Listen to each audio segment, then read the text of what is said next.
ছাত্রছাত্রী, নারী পুরুষ, নবীন প্রবীণ সবাইকে আমার সালাম জানাচ্ছি। আসসালামু আলাইকুম। গত বছর আগস্ট মাসে জুলাই গণ অভ্যুত্থানের শক্তি বলে আমরা অন্তর্বর্তী সরকার গঠন করেছিলাম। এরপর আমরা এখন আমাদের মেয়াদে একটি অত্যন্ত গুরুত্বপূর্ণ সন্ধিক্ষণে উপনীত হয়েছি। আমাদের সরকারের উপর ন্যস্ত দায়িত্ব ছিল মূলত তিনটি: হত্যাকাণ্ডের বিচার করা, একটি জবাবদিহিমূলক ও কার্যকর গণতান্ত্রিক ব্যবস্থায় উত্তরণের জন্য প্রয়োজনীয় সংস্কারের আয়োজন করা এবং সুষ্ঠু নির্বাচনের মাধ্যমে নির্বাচিত সরকারের কাছে ক্ষমতা হস্তান্তর করা। আমরা জুলাই গণ অভ্যুত্থানকালে তৎকালীন ফ্যাসিস্ট সরকারের নির্দেশে সংগঠিত হত্যাকাণ্ডের বিচার কাজ এগিয়ে নিয়ে যাচ্ছি। এই বিচারের উদ্দেশ্যে গঠিত আন্তর্জাতিক অপরাধ ট্রাইব্যুনাল তাদের প্রথম রায় শীঘ্রই দিতে যাচ্ছে।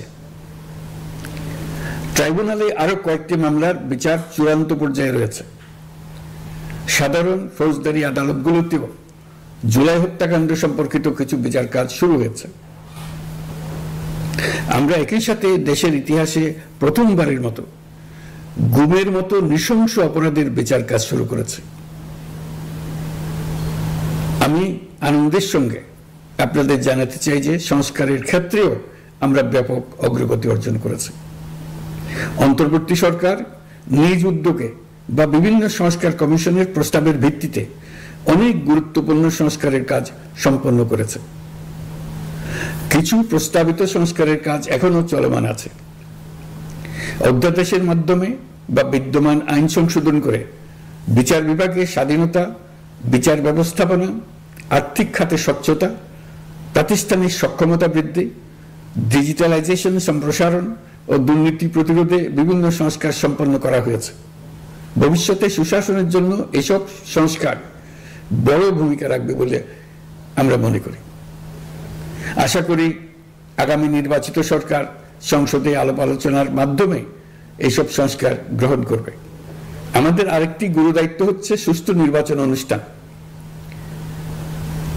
আমি ঘোষণা করেছি যে আগামী ফেব্রুয়ারির প্রথমার্ধে জাতীয় সংসদ নির্বাচন অনুষ্ঠিত হতে যাচ্ছে। এই নির্বাচন উৎসব মুখর, অংশগ্রহণমূলক ও সুষ্ঠুভাবে অনুষ্ঠানের জন্য আমরা সব প্রস্তুতি গ্রহণ করছি। আমাদের উপর অর্পিত দায়িত্ব আমরা সঠিকভাবে পালন করার জন্য সর্বাত্মক চেষ্টা করে যাচ্ছি।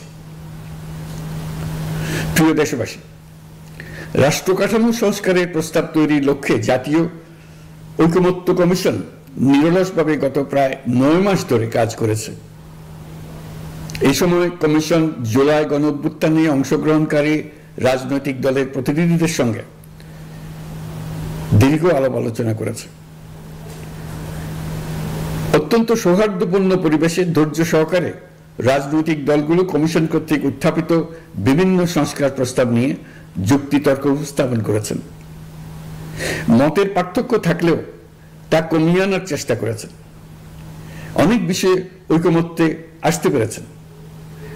দেশবাসী সরাসরি সম্প্রচারের মাধ্যমে এই পুরো কার্যক্রম দেখতে পেরেছেন। এটি বাংলাদেশের রাজনীতির ক্ষেত্রে তো বটেই, পৃথিবীর অনেক দেশের জন্য এক অভূতপূর্ব ঘটনা। এটি ভবিষ্যৎ রাজনীতির জন্য আশাব্যঞ্জক।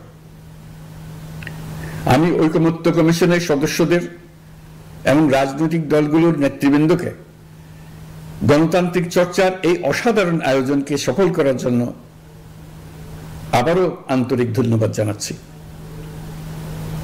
ঐকমত্য কমিশনের প্রণীত জুলাই সনদে সংবিধান বিষয়ক 30টি গুরুত্বপূর্ণ সংস্কার প্রস্তাবে রাজনৈতিক দলগুলোর মধ্যে ঐকমত্য তৈরি হয়েছে। এটি একটি ঐতিহাসিক অর্জন। কিছু প্রস্তাবে সামান্য ভিন্নমত আছে, বাকি অল্প কিছু প্রস্তাবে আপাতদৃষ্টে মনে হয় অনেক দূরত্ব আছে, যা গণতান্ত্রিক প্রক্রিয়ায় অস্বাভাবিক কিছু না। তবে খতিয়ে দেখলে দেখা যায় যে এসব প্রস্তাবগুলোর ক্ষেত্রেও আসলে মতভিন্নতা খুব গভীর নয়।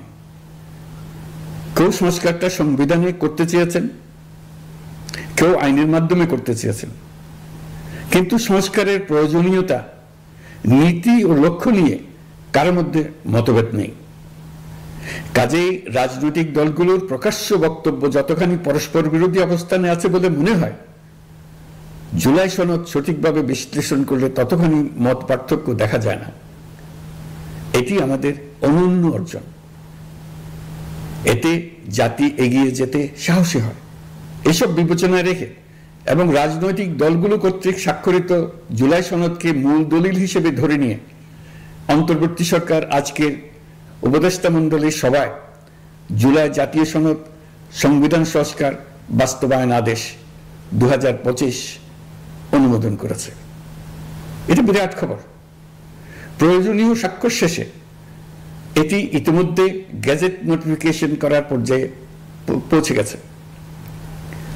জুলাই সনদ বাস্তবায়নের লক্ষ্যে এই আদেশে আমরা গুরুত্বপূর্ণ কিছু বিধান গ্রহণ করেছি। এর মধ্যে রয়েছে সনদের সংবিধান বিষয়ক সংস্কার প্রস্তাবনার উপর গণভোট অনুষ্ঠান এবং পরবর্তী সময়ে সংবিধান সংস্কার পরিষদ গঠনের সিদ্ধান্ত। আমরা সকল বিষয় বিবেচনা করে সিদ্ধান্ত নিয়েছি যে আগামী জাতীয় সংসদ নির্বাচনের দিনই গণভোটের আয়োজন করা হবে, অর্থাৎ জাতীয় নির্বাচনের মতো গণভোটও ফেব্রুয়ারির প্রথমার্ধে একই দিনে অনুষ্ঠিত হবে। এতে সংস্কারের লক্ষ্য কোনোভাবে বাধাগ্রস্ত হবে না। নির্বাচন আরো উৎসবমুখর ও সাশ্রয়ী হবে। গণভোট অনুষ্ঠানের লক্ষ্যে উপযুক্ত সময়ে প্রয়োজনীয় আইন প্রণয়ন করা হবে। জুলাই সনদের আলোকে আমরা গণভোটের ব্যালটে উপস্থাপনীয় প্রশ্নও নির্ধারণ করেছি। আমি প্রশ্নটি এখন আপনাদের সামনে পাঠ করে শোনাচ্ছি। প্রশ্নটি হবে এরকম: আপনি কি জুলাই জাতীয় সনদ সংবিধান সংস্কার বাস্তবায়ন আদেশ 2025 এবং জুলাই জাতীয় সনদের লিপিবদ্ধ সংবিধান সংস্কার সম্পর্কিত নিম্নলিখিত প্রস্তাবগুলোর প্রতি আপনার সম্মতি জ্ঞাপন করছেন? ক, নির্বাচনকালীন সময়ে তত্ত্বাবধায়ক সরকার, নির্বাচন কমিশন এবং অন্যান্য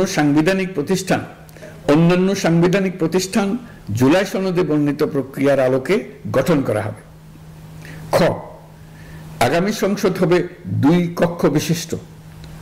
জাতীয় সংসদ নির্বাচনে দলগুলোর প্রাপ্ত ভোটের অনুপাতে 100 জন সদস্য বিশিষ্ট একটি উচ্চকক্ষ গঠিত হবে এবং সংবিধান সংশোধন করতে হলে উচ্চকক্ষের সংখ্যাগরিষ্ঠ সদস্যের অনুমোদন দরকার হবে। গ, সংসদে নারীর প্রতিনিধি বৃদ্ধি, বিরোধী দল থেকে ডেপুটি স্পিকার ও সংসদীয় কমিটির সভাপতি নির্বাচন, প্রধানমন্ত্রীর মেয়াদ সীমিতকরণ, রাষ্ট্রপতির ক্ষমতা বৃদ্ধি, মৌলিক অধিকার সম্প্রসারণ, বিচার বিভাগের স্বাধীনতা ও স্থানীয় সরকার সহ বিভিন্ন বিষয়ে যে 30টি প্রস্তাবে জুলাই জাতীয় সনদে রাজনৈতিক দলগুলোর ঐকমত্য হয়েছে, সেগুলো বাস্তবায়নে আগামী নির্বাচনে বিজয়ী দলগুলো বাধ্য থাকবে। ঘ, জুলাই সনদে বর্ণিত অন্যান্য সংস্কার রাজনৈতিক দলগুলোর প্রতিশ্রুতি অনুসারে বাস্তবায়ন করা হবে। গণভোটের দিন এই 4টি বিষয়ের উপর একটি মাত্র প্রশ্নে আপনি হ্যাঁ বা না ভোট দিয়ে আপনার মতামত জানাবেন। গণভোটের সংখ্যাগরিষ্ঠ ভোট হ্যাঁ সূচক হলে আগামী সংসদ নির্বাচনে নির্বাচিত প্রতিনিধি নিয়ে একটি সংবিধান সংস্কার পরিষদ গঠিত হবে। এই প্রতিনিধিগণ একই সাথে জাতীয় সংসদের সদস্য হিসেবে দায়িত্ব পালন করবেন। পরিষদ তার প্রথম অধিবেশন শুরুর তারিখ হতে 180 কার্য দিবসের মধ্যে সংবিধান সংস্কার করবে। সংবিধান সংস্কার সম্পন্ন হওয়ার পর 30 কার্য দিবসের মধ্যে সংসদ নির্বাচনে প্রাপ্ত ভোটের সংখ্যানুপাতে উচ্চকক্ষ গঠন করা হবে।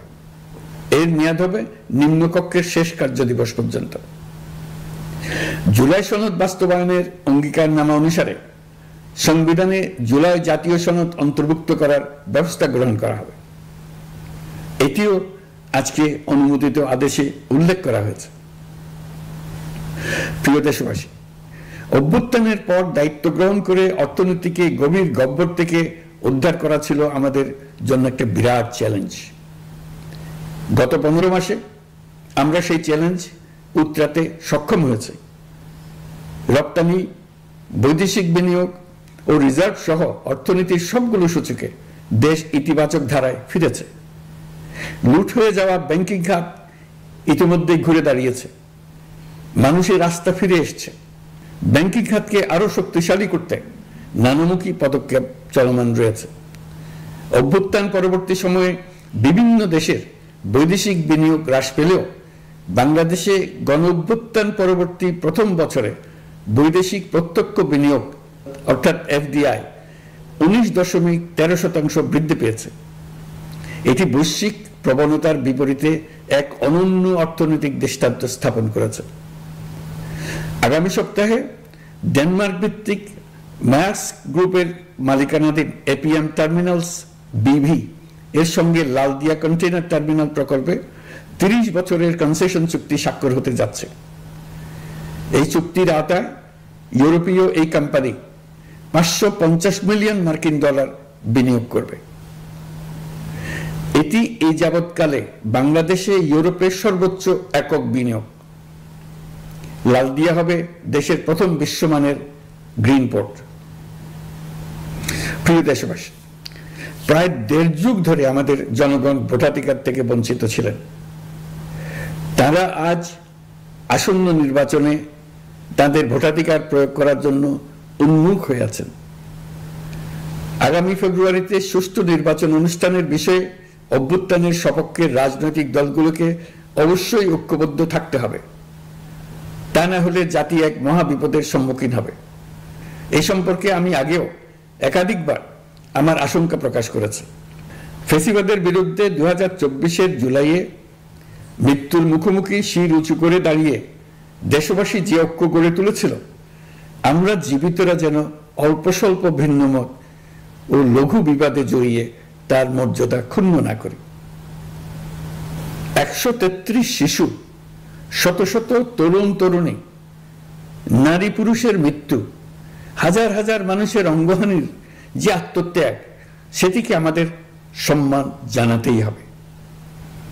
দেশের আপামর জনগণ সামান্য যা চায় তা হচ্ছে এই অগণিত হতাহতের স্মৃতির প্রতি শ্রদ্ধা জানিয়ে আমরা সবাই যেন ভিন্ন মতের প্রতি সহিষ্ণুতা দেখাই, দলীয় স্বার্থ অতিক্রম করে সম্মিলিত আকাঙ্ক্ষা ও জাতীয় চাওয়াকে ঊর্ধ্বে তুলে ধরি। তাই আমি আশা করি আমাদের এই সিদ্ধান্ত জাতির বৃহত্তর স্বার্থে রাজনৈতিক দলগুলো মেনে নেবে। একটি উৎসবমুখর জাতীয় নির্বাচনের দিকে